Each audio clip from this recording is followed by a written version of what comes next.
Hi everyone, இன்றைக்கி என்ன video பார்க்க போகிறோம் அப்படின்னு பார்த்தீங்கன்னா, டபுள் லேயர் ஸ்டிச் திலகம் ஷேப்பில் எப்படி போடுறதுன்னு தாங்க பார்க்க போகிறோம். ஆல்ரெடி நம்ம சேனலில் பேசிக் ஆரி எம்ப்ராய்டரி ஸ்டிச்சஸ்லாம் எப்படி போடுறதுன்னு சொல்லிட்டு 1 by 1 பார்த்துட்டு வரோம். நிறைய வீடியோஸ் அப்லோட் பண்ணியிருக்கோம்.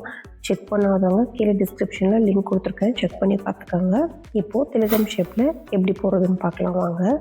நான் வந்து துளி பிராண்ட் நீடல் நம்பர் 14 தான் யூஸ் பண்ணியிருக்கேன். பிகாஸ் ஜரி த்ரெட்டில் போடுறதுனால இந்த எண்ட் இருக்குது பார்த்தீங்களா, அந்த பாயிண்ட்லேருந்து சென்டர் பாயிண்ட்லேருந்து நம்ம எப்பவும் போல் செயின் ஸ்டிச் ஸ்டார்ட் பண்ணிகிட்டே வரும்.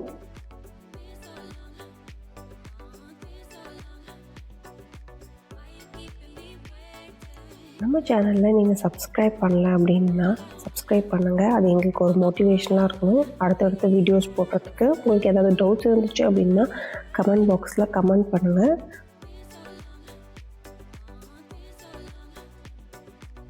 இப்போது அந்த எண்டுக்கு போயிட்டு அகெயின் குட்டியாக ஒரு லாக் ஸ்டிச் போட்டு திரும்ப நம்ம அந்த செயின் ஸ்டிச் போட்டிருக்கோம் பார்த்தீங்களா, அதுக்கு பக்கத்துலேயே ரெண்டாவது லைனாக ஒரு ஸ்டிச் இப்படியே போட்டுக்கிட்டே வரப்போகிறோம்.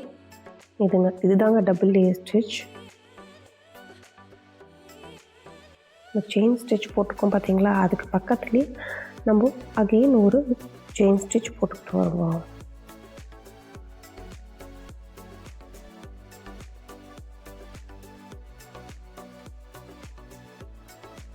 ரொம்ப ஈஸிங்க, நீங்கள் ட்ரை பண்ணி பாருங்கள், ரொம்ப ஈஸியாக இருக்கும்.